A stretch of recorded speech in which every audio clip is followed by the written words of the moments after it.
Here at Sinsheimer, when a teacher and I work together, what we mainly focus on at the beginning is a student-centered goal. So we talk about where students are based on evidence and data, and then through that conversation, we partner together to come up with a goal that will help drive our instruction and co-teaching practices throughout a coaching cycle. The neat part about coaching is that it's solely driven by student need along with teacher choice. So what teachers want to do for their students in the classroom, they're able to do with a partner, which is rare because normally in our classrooms we're isolated in our bubbles, and so having this partner who can come in and offer new ideas and perspectives can be really valuable. Coaching provides an opportunity for teachers to have embedded professional development spiraling throughout the year. So rather than getting pulled out of our classrooms for one toe dip and learning about one tool that we might then bring back to our classrooms, we're able to continually work alongside with a partner, our coach, to see how we can work together and support our student growth.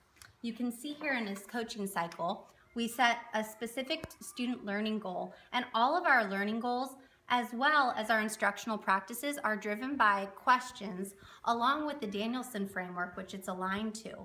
Also, we have our standards down here at the bottom and the ELD framework, which supports how we create our instruction and also how we measure our students' objectives and the process to get them to meeting those objectives. Coaching is very unique because it allows two professionals with student-centered goals in mind to dig deeply into the standards for that grade level, as well as really understand our curriculum, which has been changing rapidly in the last couple of years, so that two professionals can look into what our students need, where they are, and where they need to go to meet the standard. At Bishop's Peak, we do two different kinds of cycles. One would be informal, short-term, maybe more as a resource, and the second one is more formal with targeted students in mind, where it would be maybe from 4 to 6 weeks where we're looking at for a specific instructional goal. But the nice thing is, with coaches being on site in their multiple roles, I can also be a resource later when some other questions come up. We have seen a lot of benefit from student-centered coaching here at C.L. Smith.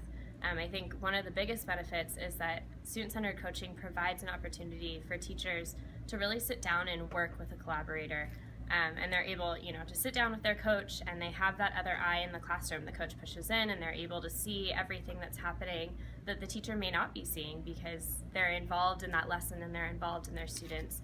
And so bringing in that separate perspective then to take that student data and say, okay, let's work together. How are we going to pull out, what the students are struggling with right now, and how are we going to focus on that in our lessons, has been a real benefit of student-centered coaching.